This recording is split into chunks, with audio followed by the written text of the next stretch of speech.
Assalamualaikum warahmatullahi wabarakatuh. Bismillahirrahmanirrahim. Alhamdulillahirrabbilalamin. Wassalatu wassalamu ala ashrafil anbiya'i wal mursalin wa ala alihi wa sahbihi ajma'in. Qala rabbi shrah li sadri wa yassir li amri wahlul 'uqdatam min lisani yafqahu qawli. Subhanaka la ilma lana illa ma 'allamtana innaka antal alimul hakim. Rabbi yassir wa la tu'assir, Rabbi tamin bil khair. Bersyukur kita ke hadrat Allah Subhanahu wa ta'ala, di atas nikmat dan rahmatnya kita masih berpeluang mengerjakan ibadah puasa pada tahun ini. Alhamdulillah, diam tak diam kita sebenarnya telah berada pada 23 Ramadan. Tuan-puan yang dirahmati Allah sekalian, menjaga anggota badan dan panca indera ketika berpuasa. Demikianlah tema tausiah yang akan saya kongsikan pada slot tazkirah ringkas Ramadan pada kali ini. Seperti yang tuan-puan tahu,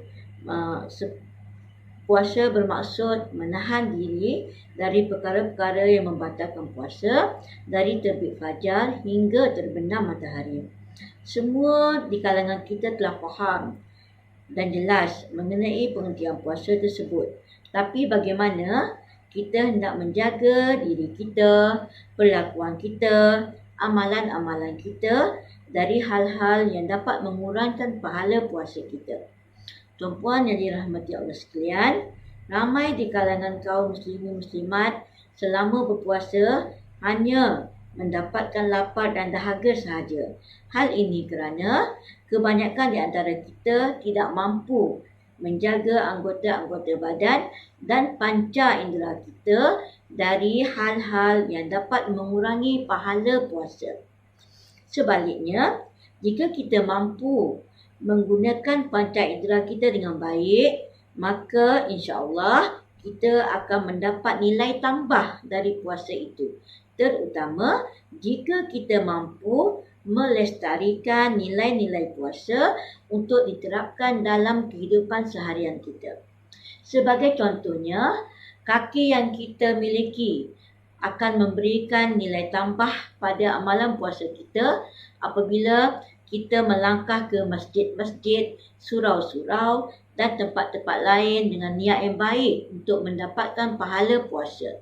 Sebaliknya, jika kaki digunakan untuk melangkah ke tempat-tempat yang boleh mendatangkan dosa, maka akan mendatangkan mudarat, justru akan menghilangkan pahala puasa.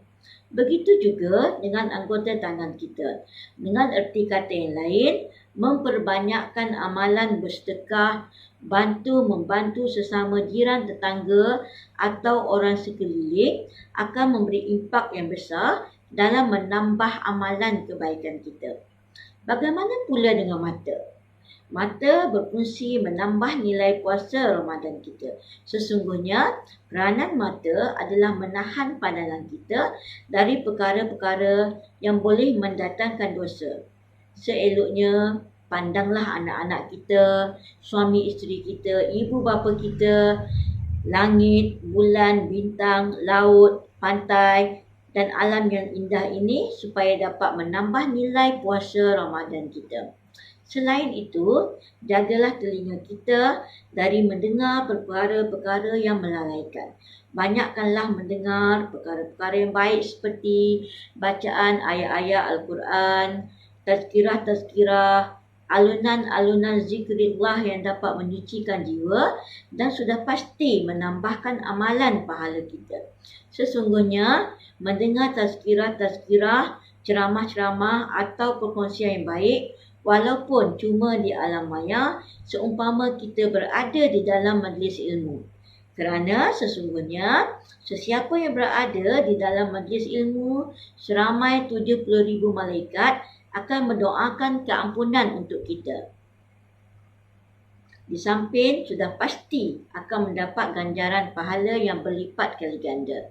Sesungguhnya, dalam menjaga hidung pula, kita hendaklah menyediakan bau-bauan yang wangi di rumah-rumah kita, tempat ibadat, dalam kereta, masjid-masjid sepanjang menjalankan ibadah puasa agar mendapat pahala di sisi Allah Subhanahu Wa Taala.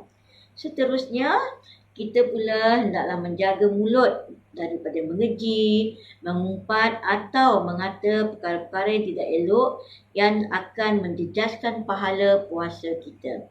Sesungguhnya, jika kita menggunakan anggota badan, panca indera dan hati untuk hal-hal yang baik, insya-Allah akan memberikan pahala bagi diri kita selama kita berpuasa maupun setelah kita berpuasa. Dan sebaliknya, jika semua panca indera yang kita miliki tidak digunakan untuk sesuatu yang baik, maka nescaya akan mendatangkan kemudaratan bagi diri kita dan dapat menghilangkan pahala puasa itu sendiri. Sebagai kesimpulannya, lebih jelas lagi bahawa momentum Ramadan seharusnya dimanfaatkan untuk membakar dosa-dosa lalu yang ada dalam diri kita. Saya mengajak diri saya sendiri serta tuan-puan yang dirahmati Allah sekalian untuk sama-sama memahami makna Ramadan agar dapat diertikan menjadi rahmah, maghfirah serta nikmat. InsyaAllah akan benar-benar kita rasakan jika kita mampu memanfaatkan waktu yang hanya 30 hari dalam setahun ini untuk hal-hal yang dapat menyempurnakan nilai-nilai puasa tersebut. Sekian sahaja perkongsian ringkas dari saya. Sesungguhnya yang baik itu datang daripada Allah dan yang buruk itu adalah daripada kelemahan diri saya sendiri. Selamat beramal. Semoga Ramadan kali ini adalah Ramadan yang terbaik bagi kita dan semoga Ramadan ini juga menjadikan kita orang yang paling konsisten dan bertakwa kepada Allah dan menjadikan Ramadan yang sering kita rindui saban tahun. Sekian dari saya. Wabillahi taufiq wal hidayah. Assalamualaikum warahmatullahi wabarakatuh.